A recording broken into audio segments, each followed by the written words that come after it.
fabulous royal events, we do think of course, things like Trooping the Colour and, of course, major celebrations like birthdays, anniversaries, and in our lifetime, of course, we've been lucky enough to go through things like Silver Jubilees and Platinum Jubilees, Diamond Jubilees, that sort of stuff. It's just incredible, isn't it, when you think royal history is all around us.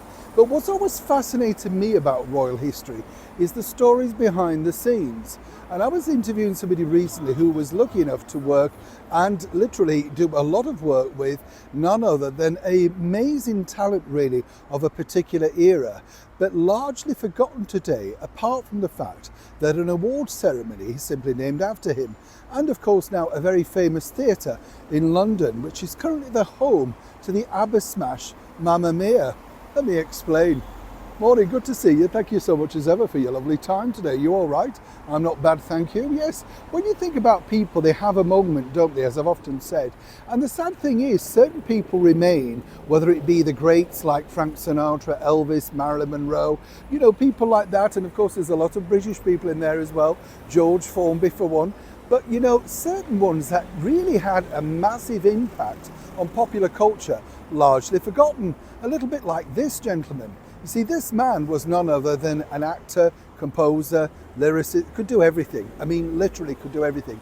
And quite frankly, was one of the biggest stars right from the 1920s, right until his early demise in the 1950s. And he was a huge favourite with the British monarchy. In particular, of course, the late Queen Mother, Queen Elizabeth, who absolutely adored the music of Ivor Novello. Now, it's hard to imagine just how big Ivor Novello's productions were, not only running at the Theatre of Old Drury Lane, things like Kim's Rhapsody, Perchance to Dream, big hit songs like My Heart and High and Waltz of My Heart. They were of a time, but they really were beautiful pieces of music. And the Queen Mother would often go without much fanfare or fuss, simply just to enjoy the works of Ivor. And he had a great rival. Yes, don't they all? Well, more than one in fact, but this particular man was a colossus and also a good chum of the Queen Mother, Sir Noel Coward. Noel, of course, known for his acerbic wit, put-downs, didn't really take kindly to anybody being any kind of rival or competition. Apparently during an opening night of one of Ivor's musicals, someone said, "Oh, Noel, it's the interval." He said, "Oh, really? Is there one?" I mean, a bit cruel, isn't it, considering Ivor was selling out the vast Theatre of Old Drury Lane for many, many months.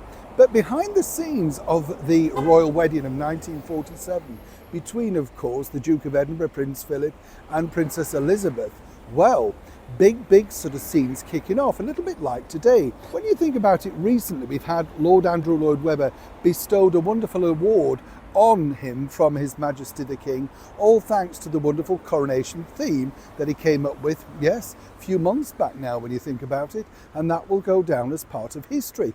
Now, the Queen Mother had this fabulous idea of trying to update certain elements of the royal wedding. She fancied the idea of a brand new theme tune from maybe one of the two, Noel or indeed Ivor. And apparently discreetly she both set them to work, seeing what they could come up with. And apparently both duly presented their works to her discreetly at Buckingham Palace, unbeknown to Princess Elizabeth. Here's where it gets really interesting. Queen Mary, the formidable Queen Mary, was having none of it, you know. She didn't see the need to modernise. But what the Queen Mother was trying to do, a little bit like today, what happens is to try and lure in the younger crowd. People who perhaps not really enjoyed monarchy previously would now, all thanks to a thumping tune from Ivor or Noel, would take them a little bit more seriously. Sadly, it didn't work out and the dreams were left in tatters. No hard words or feelings between the two.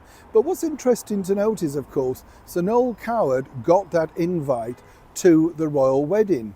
Now, apparently Ivor Novello claims that he got an invite to the royal wedding, but as yet it's been very hard to prove that, and apparently wasn't seen in attendance. Certainly not down on the list. You get the picture.